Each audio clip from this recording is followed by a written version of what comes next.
poet, spoken word artist, and an actress, teacher, motivator. We can go down the list. Yeah, just follow me. There's so many different facets to who I am. It's kind of difficult to just lay it down. You just have to see it for yourself. I'm the type of person that you just need to experience.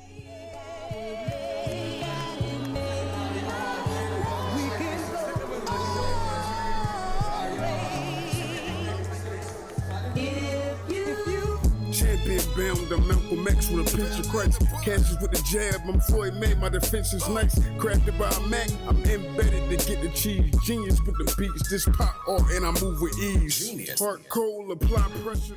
Okay, just for all the people them out there, you need to drink your water. It's hot outside the man. Drink your water. I am Livity the poet, aka Joy James. Flip that however you want. You can call me JJ. I am on the red couch and very happy to be so with these dudes right here. Subscribe to the RMLT podcast. Make sure watch every episode of the Red Couch, and I hope you enjoyed being on here with me, just like I enjoyed being here with Mr. LT. So so is Livity the poet and Joy J. James, is that the actress / model? Yes, Joy J. James is the actress.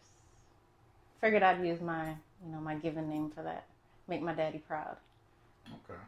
So is it like a split personality thing, or? I wouldn't call it split personality. It's just different personas. Like my poetry name Livity, that really means something. Livity. It's the word. It's similar to chi. Rastafarians say Livity because it's the life energy. That's their word for it. And whenever I perform, I feed off the energy. Like I get energy from the audience, and I give all my energy to whatever I'm doing. So it felt appropriate. Okay. Plus, that's a cool name. Livity. You don't hear it all. A lot of people think it's Liberty, but I'm not. Livity. You feel it. Feel it. Feel it. And speaking of the Rastafari, I didn't know this until watching your interview with Jamie. You're actually from the islands? I am. Like St. Croix? Yeah, St. Croix, U.S. Virgin Islands. You don't need a passport to go there, so check it out. You ended up in New York, right? Yeah. I lived in New York for a big portion of my life. And you were in the military. Mm-hmm. That's something I also didn't know. That took me to Texas. You've been paying attention. That's what's up.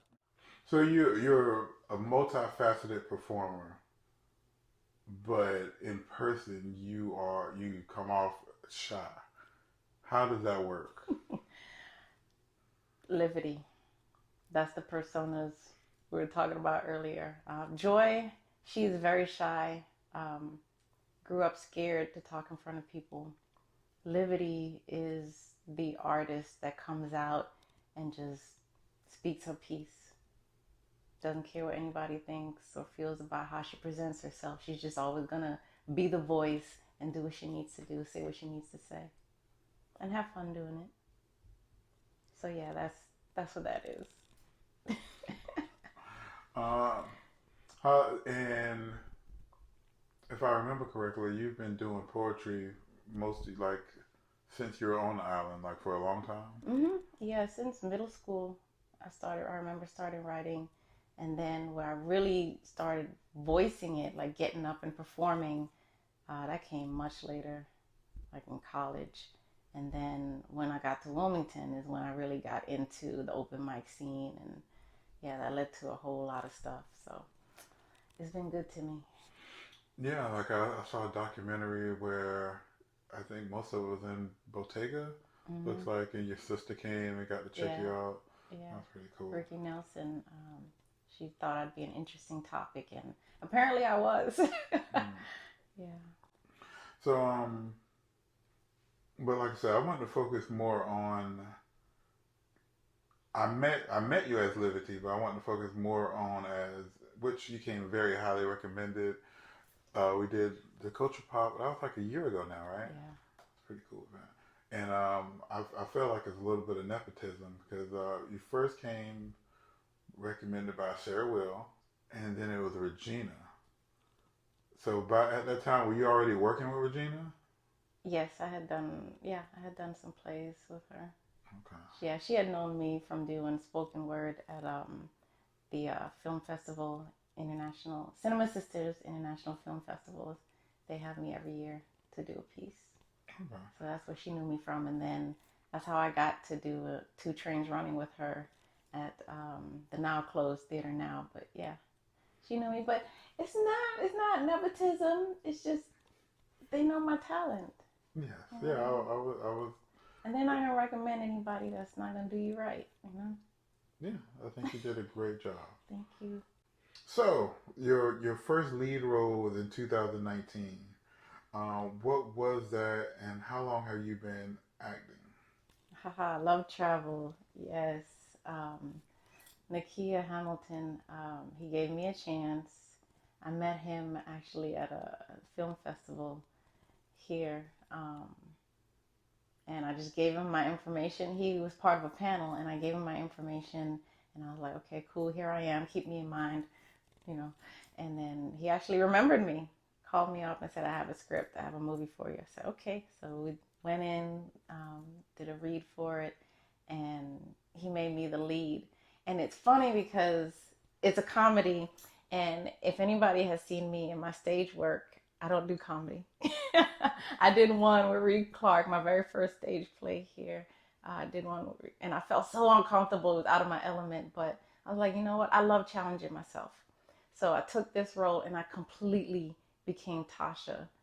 Like, I started doing stuff that she would do because she's kind of a silly, goofy character, and I just became her, and it was fun. I learned a lot being in front of the camera. I learned a lot from Nakia, from my co-stars. Like, I loved it.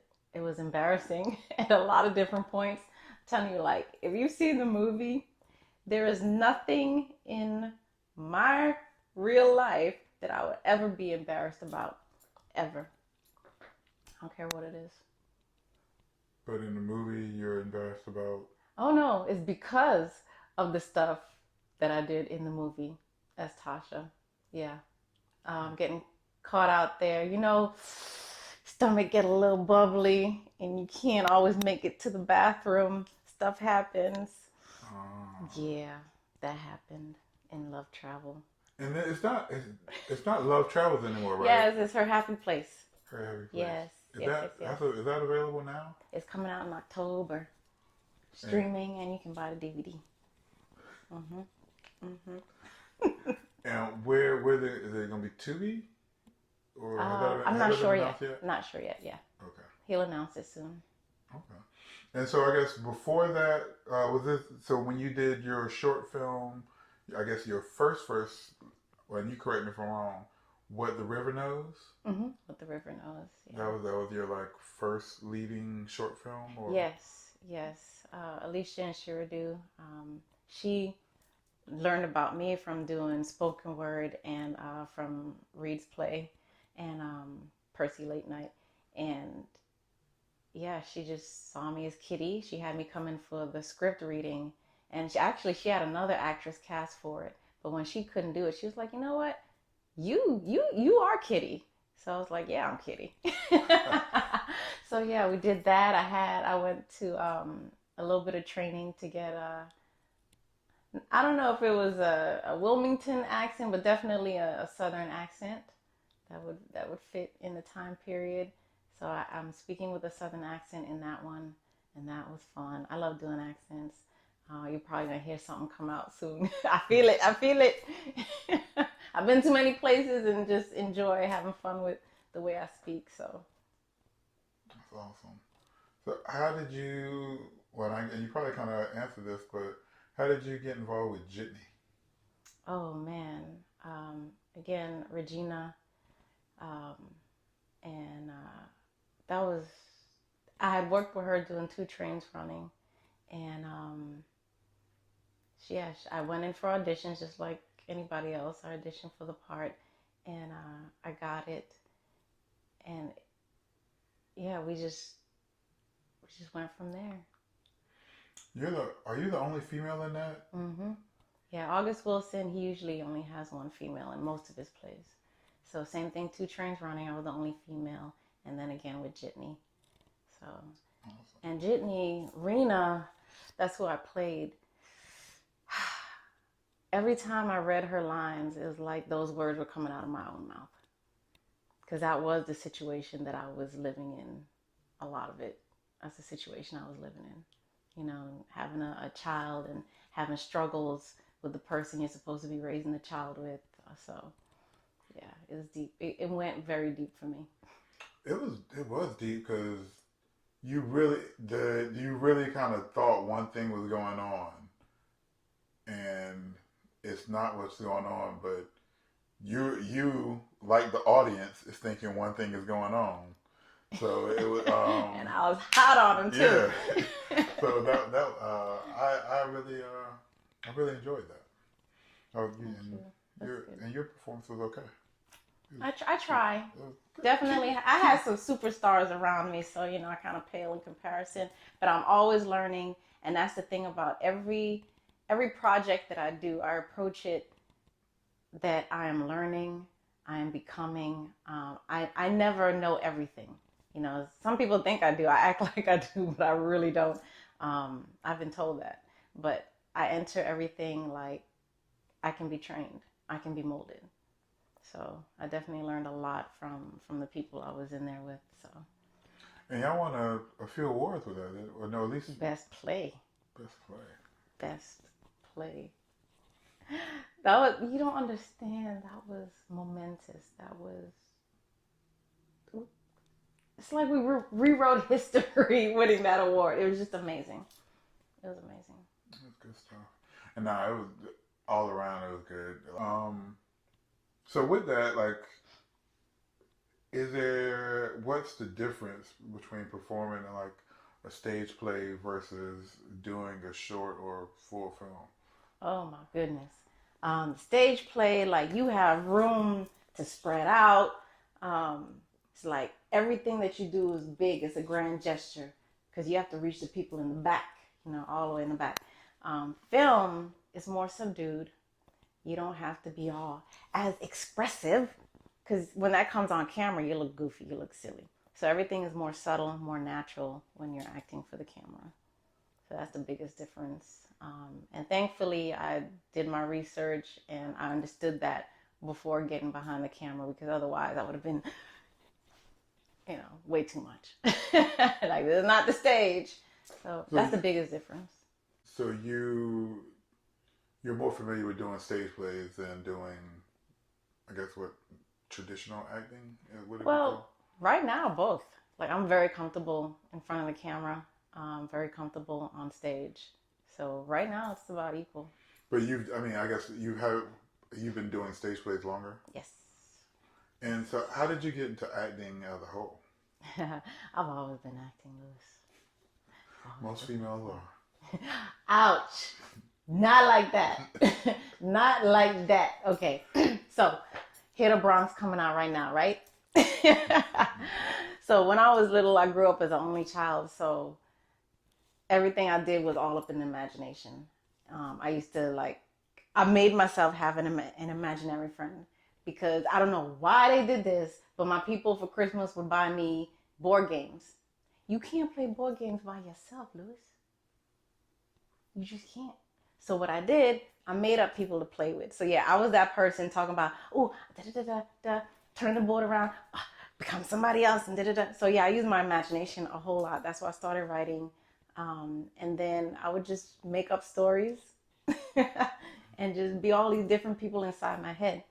So I've always been acting. Then I was a teacher. I was an English teacher for a while. And every time I wanted my students to feel what I felt when I read books. So all these classics that people get bored with and all that stuff, I was like, nah, we're not doing this. So I would get up, I would read in different voices, different accents, and just make it fun and pull them into my head.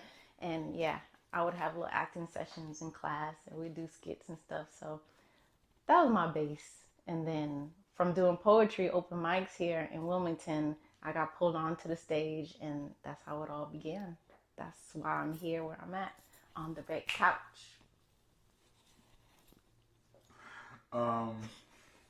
Oh, silly, I know, but I love it. So you were doing, was it like a web series that you were doing with Will Maxwell? Or what was Uh, that? he has a segment on WWAY News. Comes on Thursday. What did we miss? So he invites special guests every once in a while to, change it up a little bit. And so he asked me to be on there to replace him because he said a joke he shouldn't have and got fired. So I came in as his replacement. And so that was the segment that we did. Okay, and that was actually on the news. That was on the news. Like I didn't know if that was like a spoof of Mm-mm. the news or. It's a real segment that he does on the real news every Thursday, and you can look it up on YouTube. What did we miss? Will's Maxwell, and you'll find all his episodes. Okay. So that was fun. I mean, I was in the actual news studio, sitting in the actual newscaster's chair, reading from the teleprompter, everything. So yeah, I felt good. It's like, you know what? I could do this. Like, what was your breakout role? I was Felicity in Percy Late Night. Reed Clark wrote that for the stage, and then he turned it into a web series. That was my breakout role, stage role. And then, so how did Reed Clark? Because Reed Clark's a comedian, right? Mm-hmm. And Reed Clark, how did he discover you? Poetry. He came to an open mic, saw me up there, and I guess something just clicked and said, "I want her." Awesome. Yeah. All right. So all that stuff that you have done, you love travels, best play jitney, but let's talk about some of the stuff you got coming up. So you have a web series that you'll be starring in with, I guess, the director of, was it City Limits? Yeah. Drew Richard. So talk about that. So yeah, this is a new web series idea he came up with. And it's about a detective, female detective, who goes through some stuff, like a little bit of trauma. She quits the police force, and then she gets taken on into a private investigation company. And so it'll follow her through that journey and the different cases that they get. And I'll be in very good company. Dwayne Bell, he was in Jitney with me. He's gonna be in there. A few other people that I've worked with. Benjamin Hart, I think he's gonna come on board. Derek West. And we all did Othello together. So it's gonna be cool. I'm excited because I get to be like, to be that. Oh yeah. And I think I might have skipped over this, but did you recently did your own, was it play, film? Short film. Short film? Yes, Judging Eyes. All right, tell me about that. Whew. This has been beyond my dreams. Beyond my dreams. I wrote this, and it's funny how like all of this stuff is connected because the poem, it started out as a poem, Judging Eyes. And this is the poem that Reed Clark heard me perform that made him notice me to ask me to be in his stage play. So Judging Eyes is about a young prostitute, and she tries to go grocery shopping, and she's dressed, she looks like a prostitute. And people just looking at her, like making all these judgments about her, don't even know who she is, how she got in that situation. So I just kind of go with that message about how can you judge somebody just by looking at them? You don't know their story. So why don't you find out their story first before you start judging people? Find out, maybe, does she need help? And then with all the sex trafficking we have going on Wilmington, that's another area that it taps into. And I'm sitting on my couch one day and something told me, like, you need to make this a film. Like, I'm hearing voices, real voices, but it's just telling me that's how I came to Wilmington too. Just this. So you were sex trafficked? Ooh, Lord help them if they tried to. Bang, bang. Now let me behave. I I told you. But it's just, I get these feelings, and that's how some of my best poetry comes out of me too. It's just like I'm this channel, and I don't talk back to the voices all the time, but I just listen. I listen. They told me to come to Wilmington. I came to Wilmington, and look where I'm at because I did that. So I'm sitting on my couch, and just this feeling comes over me, and it says, make this into a film. So of course I go through the whole steps, like, how can I make this into a film? I've never done this before. I've never touched that part of it. And you ask this person, they kind of blow you off. You ask this person, they're like, yeah, that sounds really good. Love the project. Never hear from them again. And then I asked Drew. He was like, let's do it. And so I got everybody that I needed to fill the parts that I needed, and everything just fit like it was supposed to. All the people that I asked for the certain roles, perfect. Played it perfectly. Like, I couldn't ask for better. Then I submitted it to film festivals, and so far it's been accepted to 4. Got 2 honorable mentions. I'm waiting to hear back from Cucaloris. So, yeah, this has been one of the best things that I've done. So, that voice in my head, you have to listen to it. It's like that gut feeling, Awesome. Okay. And so so right now to be able to see it, you have to go to like a film festival as of right now. Right. Mm-hmm. And you're also, besides being an actress, Joy J. James is a model. Yeah. So, and I think most recently you're in a music video? Yes. Stray Local, they're in Raleigh right now, but they used to be in Wilmington.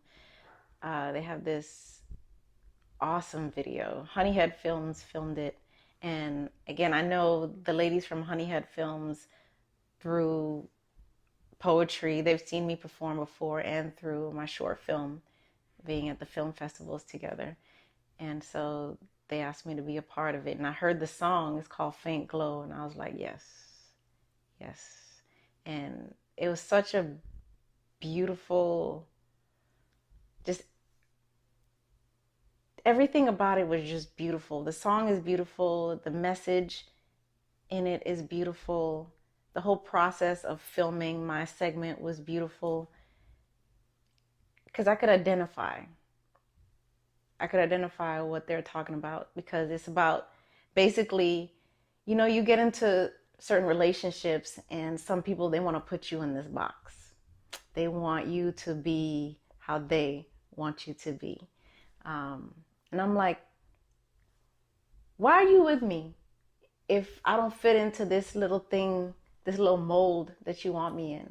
Okay, so I figured out, okay, I look like something they want, but they're just going to shape me, to be how they want me to be. But they like my look.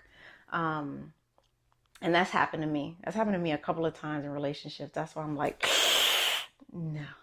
And that's how I identified with it, because I was like, you know what? I'm feeling this, and I know I can project this. And it came out so well. So well. I'm nervous about everything. I'm always nervous about my performance and everything. Like, I never think that perfect. Got him. No, I'm always like, I don't know. But you got to get over that, You just do the best you can and have confidence in your work. So, I mean, isn't being I'm doing my air quotations, model, isn't it about your look, though? It is. So, like, I'm talking about the message of the song. Okay. Yeah, it's like, we're taking that, and we're like, you know what? I'm going to be who I need to be. I'm not going to try to be who you think I should be. I'm going to be me. And that's where I'm at right now. I'm all about being who I need to be. Okay. And where can people find you at being you? On Instagram, I'm more active on that. Livity, the poet. That's my poetry page. Yeah, Livity, the poet. And then my actor/model page is Joy J. James Official on Instagram. And then, I have different name for every platform. So Facebook, I'm Livity the Poet. I have my poetry page on there. And then I'm also Joy James, aka JJ LaBeat. So I get called everything from Liv, Livity, JJ, Joy, just based on how the person met me. Yeah, so YouTube is Joy J James Official, and I will be putting up some monologues and some audition pieces. I actually just uploaded one of my audition pieces that I did a few months ago. Some more comedy, humor. I'm silly. Straight up silly. For somebody who thinks I'm more of a dramatic actress, I'm really silly. So, and then Livity the Poet, again, on everything. So, yeah, if you follow one thing, you'll get links to all the other social media. Except Twitter, I don't do Twitter. And I move with ease. Genius. Heart cold, apply pressure to form a diamond. This poetic justice, but Pac made it a form of rhyming. Get the whole noodle caboodle.